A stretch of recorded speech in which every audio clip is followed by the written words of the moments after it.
23 minutes before 11 o'clock. Thank you for tuning in. Let me tell you something. When you do a radio show, you have an interesting lineup of different people you get to meet either by phone or in person. And some of those people are psychics, clairvoyants, astrologers, people who say they can communicate with the dead or just mentally communicate with other living people. It's trust me, it runs the gamut. And I have believed many of them, and I have doubted many of them. But I want to tell you something. My dad was a New York City police officer. Most of you probably knew that already. And he was one of the most down-to-earth guys you would have ever met. And if he told you he saw a flying saucer, then he saw a flying saucer, okay? And when my dad was sick, I guess he didn't tell us right away. When I say us, I mean my family. But he eventually did tell us he saw an angel when he was sick. He was a police officer, but it was also moonlighting as a custodian at a church. And the pastor from that church came in to say a prayer, and he saw an angel standing behind the pastor. Isn't that awesome? That is awesome. And because it was my dad, and because my dad would never say anything like that, he was like the guy, the nuts and bolts guy, Right. He wouldn't talk about spirits and things like that. In fact, it probably didn't come up again, but I never forgot it because I said, okay, that confirms to me that there is something. Mm-hmm. I had an uncle who, before he passed away, I was in the hospital room with him, and he was calling out the name that he called his mother when he was a boy. And the only reason I knew that because my mother was in there, and she said, wow, I wonder if he's seeing her. Yeah. And you never know, right? On the phone is Leslie and Bank. Leslie retired from the Baltimore, Maryland Police Department. So there's why I wanted to tell my father's story, because I have a hunch that if you're a police officer, you just don't put up with any nonsense. You're a down-to-earth kind of a person. He retired as a lieutenant, serving for nearly 25 years. And here's the part. Leslie is a spirit channeler. And the book is called The Receptivity Project. Make the connection. I hope I didn't say anything wrong there, Leslie. Good morning, Leslie. Good morning. The first thing I want to say is that he's a she. He's a she. Oh, I'm so sorry. Yeah. I'm so sorry. It's Okay. Totally okay. And when I said he, it occurred to me, oh gosh, why am I saying he? The name is Leslie. I guess I was thinking of Leslie Nielsen. Either way. I was thinking Leslie Nielsen, right? Yeah. Well, thank you for being on the air with us today. My pleasure. Thanks for having me. So you are a down-to-earth person. Am I right about that? Yes, that's what people say about me. So can anybody do this? Can anybody connect to a spirit? I think not only can everyone do this, but they do it, but they don't really recognize where the information is coming from. Like your dad being a cop, most cops have what they call a gut instinct. They call it that because saying they're intuitive about something is just too airy-fairy for them. But that's what they say. I have a gut instinct about it. Or that I just know they get feelings about things, yeah. And it's really just an instinct that helps them to survive.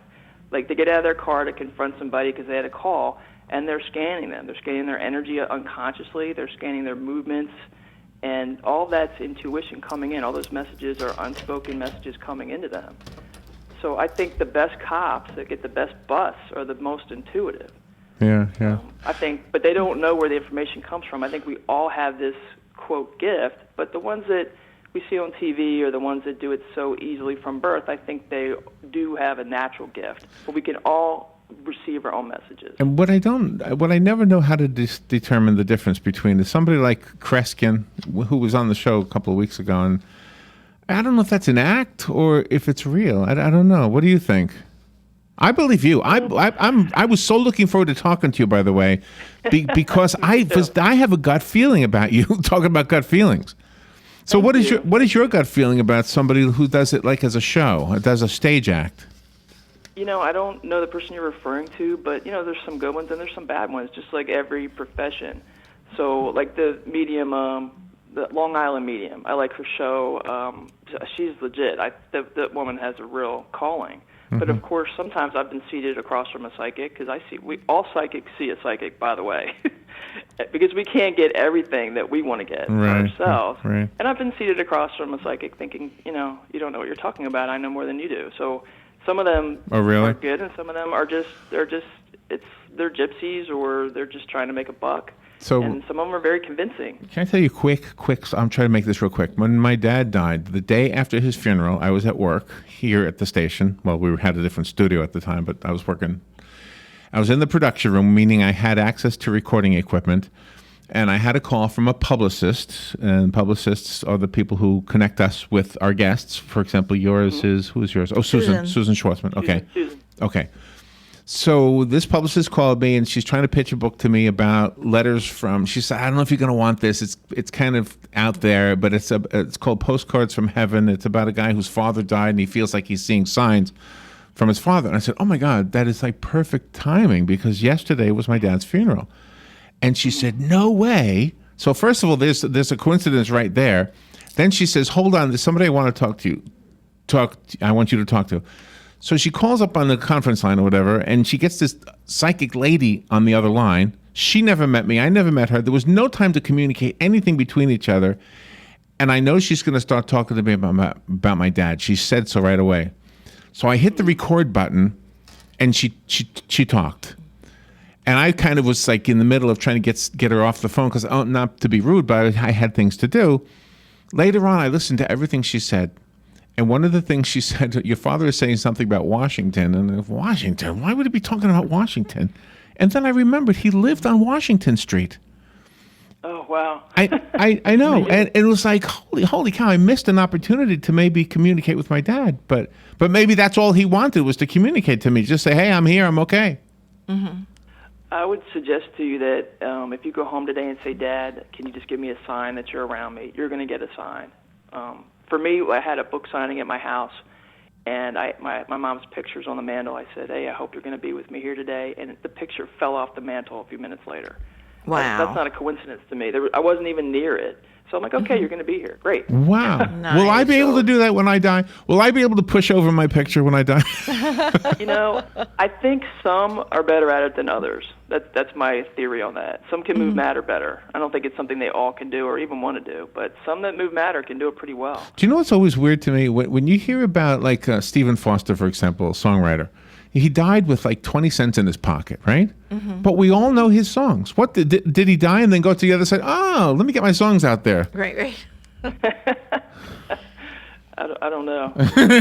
All right, we don't know. Not in my lineup. All right, I want to hear about the book. The book is called The Receptivity Project. Make the connection. Leslie N. Bank is on the phone. Where are you calling from? I'm calling from Columbia, Maryland. It's right outside of Baltimore. Is it snowing there? And we have some snow left on the ground from the big blizzard of 2016. So it's melting. It's raining today. Okay, let me. The book. Go ahead. Leslie, I'm sorry. Let me just take a little break because we have a commercial break and then we'll be back. Okay. But great. we have plenty of time on the other side, so let's do that break real quick and get back as soon as we can. We'll be right back. Broadcasting from the Paddock Mall Studios, this is WOCA, Ocala, Gainesville, the Village.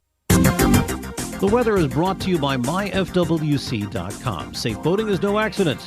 We'll see times of clouds and sun this Wednesday, a very warm afternoon high of 78 to 82. Mostly cloudy and balmy Wednesday night with a shower or thunderstorm after midnight, low 63 to 67. Thursday, mostly cloudy with a couple of showers and a thunderstorm crossing the area, highs in the 70s. Friday's sunshine returns breezy and cool to the high 62 to 66. From the Florida Weather Center, I'm Joe Lundberg. Are you in need of custom screen printing, embroidery, or promotional items? Then look no further and come visit the brand new Legacy Team Sales. LTS is conveniently located off 17th Street next to Armstrong Homes in beautiful Ocala. We offer the best prices and highest quality products for your company, team, school, or nonprofit. Whether looking for screen printed shirts, embroidered polos, or travel team uniforms, you'll be sure to find it at Legacy Team Sales. Come visit our new 27,000 square foot facility. Our friendly and knowledgeable sales staff will assist you in every part of your custom purchase. LTS carries the hottest brands in the industry like Under Armour, Russell, Mizuno, Asics, Badger Sports, Gildan, Pacific, Ogio, and many more. At LTS, screen printing embroidery is done in-house and we guarantee customer satisfaction. Stop by, give us a call, or check us out on the web at shoplts.com. Remember the name, LTS.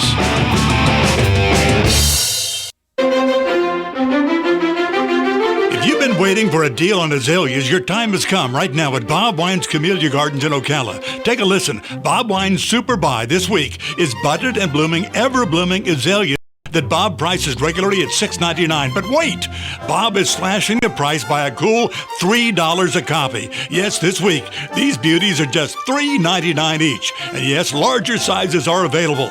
Other great buys this week: drift roses just $7.99. Indoor foliage only $4.99. Remember too, there's a BOGO on trees. All tree prices slashed by 30 to 60%. Plus, when you buy one, you get one at half price. Come check out the Camellia Show Spectacular now, also at Bob Wine's Camellia Gardens, Southeast 38th Street, Ocala. They're open daily till 4, Saturdays till 2.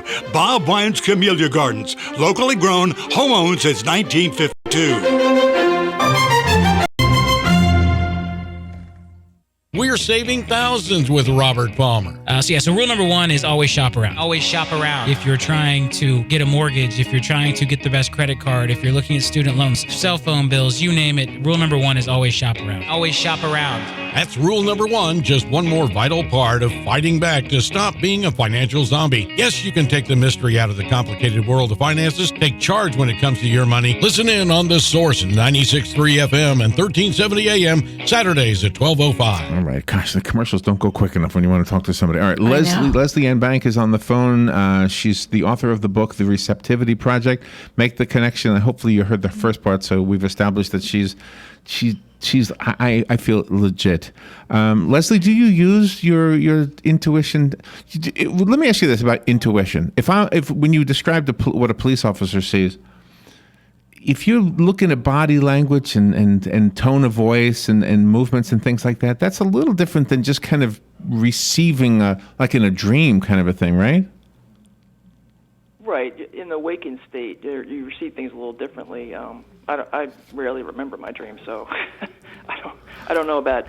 I do believe you get information in your dreams, but it probably goes to your subconscious mind. But in your day-to-day, everyone's scanning everyone. If you go into a parking garage late at night and there's only 2 cars left and it's kind of dark, when you come off the elevator, the minute you get off the elevator, you're scanning. You don't really think of it that way. But yeah. I do. Checking your intuition. Yeah. Is this safe? Should I go down and get the security guard? And then your intuition may say, hey, you're not safe, but you're like, oh, I'll be fine, and you walk towards your car. Sometimes you need to listen to that intuition. So Most of the time, it'll never get. Have you literally communicated with people who've died? I do. My area is more with angels and spirit guides, but a byproduct of that is I can speak with people that have passed. But I use this more for, our life purpose and objectives, which we all have. And it's best to think about them now rather than when you get that diagnosis from the doctor or you got 5 minutes to live. So I think we should all be working towards those objectives every day. The objectives of whatever your passion is, you mean? You mean whatever why we're here. Why are we here? If you're here, your work isn't done here. I believe that we all have a purpose for being here. We have objectives. So if you're still here, you still have more work to do. So most people really only check into their spiritual nature when they get that diagnosis. Oh, I better make sure I'm covering all my bases here. Really? So I'm encouraging people to do that now. And you talk in your book about the conflict between egos and souls, which I found fascinating. Okay. That the is ego good. The ego is your over-identification with your personality, whereas your soul knows that we're all connected, all of us. We're all brothers and sisters, no matter what your nationality, no matter what your skin color, we're all connected. But your ego seeks to keep you separate. It keeps your little tribal group is better than everyone else's tribal group. I think that one passage in the book where Spirit channeled about the difference was the best when they said, your ego will tell you not to give your lunch to that beggar because he should get a job, but your soul knows he's your brother and you should give him your lunch. So that's the difference between those two voices. Oh, that's fascinating. I always think that the ego gets in the way. It does. The ego gets in the way. In this business, I'm sure you know, of radio or show business in general, there's an ego, definitely an ego part of it. But if it gets in the way, if it gets in the way, for example, for Robin and I, we don't do a good interview because we make it about us. Mm-hmm. Or we could. Yeah. Mm-hmm. Yeah. And I mean, ego is important because it kind of gets you out of your parents' basement where you live for the rest of your life. Yes, playing true. Video games. That's true. So, but Well, you have that's to have a good self-esteem. balance That's there. self-esteem. Your book just isn't about reading words, though. I mean, you have pictures, and then you pose questions to the reader, which I find extremely fascinating. I love when you have a picture and you say, "Look at this. What do you feel, or what do you see?" Thank you. I took all those pictures myself, actually. I like to take pictures, and I had a huge library to pick from on my Mac, so it was fun inserting them. Do you know, there was a story this morning in the news about scientists have theorized that ravens can read each other's minds. I think this might be kind of odd or offbeat, but I think all animals communicate telepathically. How is it that a flock of birds could change direction on a dime? They're not talking to each other. Or a school of fish. That's I fun. think we're That's the only true. ones that require words. We require words. So in a way, I don't really feel like we're the top species here. Of course, on the food chain we are. But other animals are communicating without words. Why are we not doing that? Or we do, but we don't honor that. So step back a little bit just to the statement you made about finding your life's purpose and being sure that you are on the right track and fulfilling that purpose.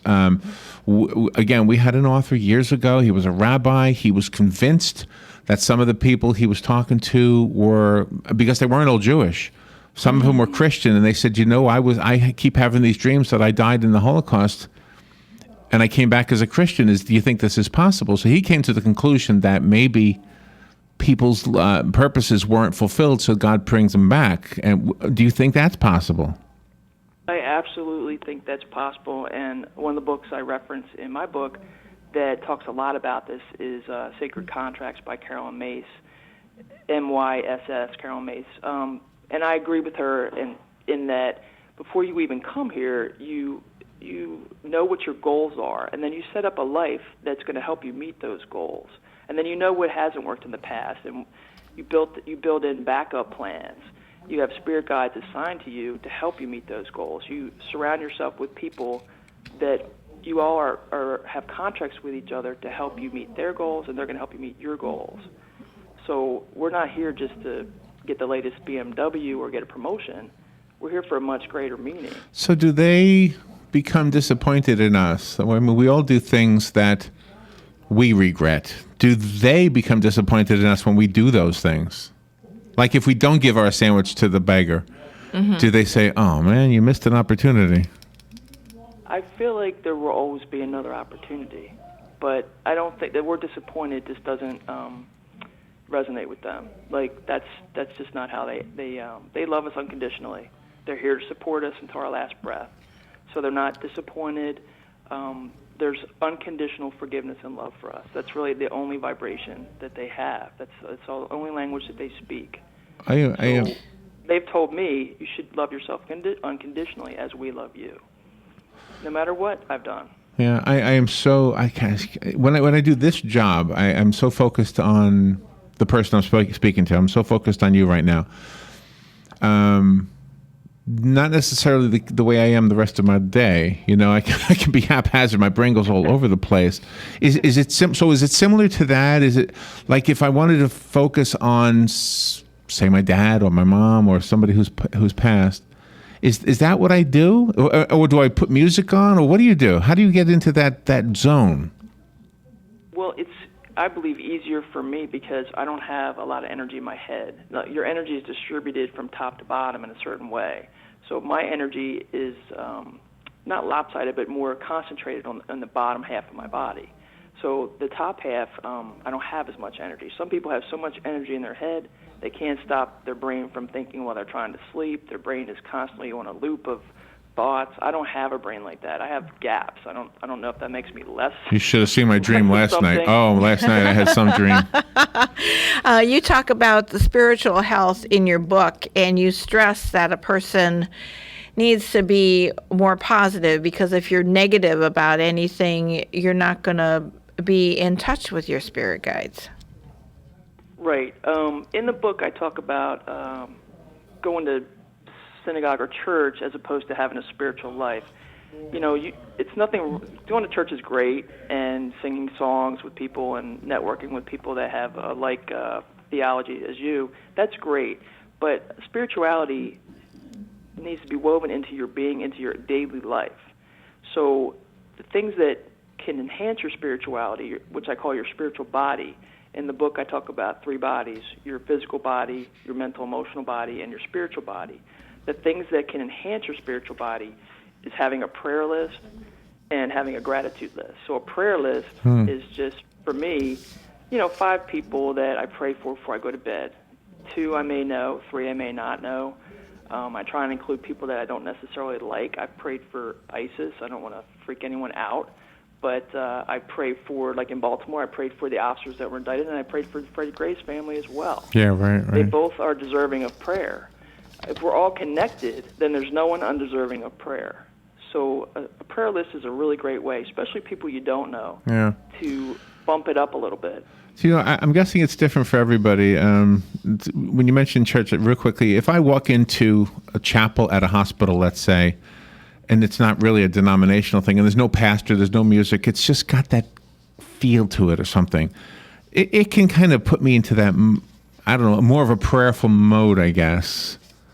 The energy in there is different, and if people have been praying in there, there is a higher vibration in there, definitely. I believe that I love to visit churches when I travel. If I see a church, I want to go into, especially an older church, because there's such wonderful energy in there. I think that's what we like about it.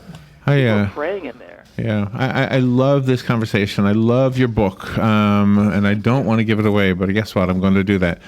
It is called The Receptivity Project. Call me if you want the book that Leslie sent us. You can have the one that was sent to me, and the rest of us have to go buy it, and it's very affordable. Leslie, where do we get the book?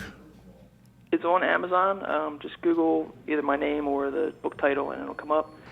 And I just want to assist people on their spiritual path. That's the goal. I wish we had more time to talk, Leslie. Thank you so much for being on the air with us. I love what you're doing, and the book is outstanding. The Receptivity Project. Leslie N. Bank. Look her up on Amazon. All right, we'll be right back. Broadcasting from the Paddock Mall Studios, this is WOCA, Ocala, Gainesville, The Villages, 1370 AM, 96.3 FM, The Source. Fox News Radio, I'm Lillian Wu. Kentucky Senator Rand Paul drops out of the presidential race, saying in a video statement, "Although today I will suspend my campaign for the presidency, I will continue to fight on for liberty." The Republican senator finished 5th in the Iowa caucuses. Investigators believe it was a bomb which caused the explosion on board a plane that was forced to return to Somalia for an emergency landing. One of the things that's now emerging is that East Africa, as well as the Sinai, have become, in effect, the new laboratory for the exploitation of explosive devices by these terror groups. So you think about the Russian Metrojet. That was a device that was placed on board. It was a time device by an airport insider. Now we see what appears to be another example on this Somali flight. Fox's Catherine Herridge. And another indication the economy slowed. Companies in the service sector growing in January at the slowest pace in almost 2 years. Fox News, we report, you decide. Hey, Joan, which mulch is best for my landscaping? Well, Tim, a lot depends on the look you want, but any of the quality mulch that Ace carries will help hold moisture and control weeds around your plants and trees. Ace is the place to find the right mulch, and we're starting the season by offering great brands at an even better price. 5 bags for $10. Choose from 2 cubic foot bags of Jolly Gardener Red Mulch or No Float Cypress Mulch. Ace is the place with the helpful hardware.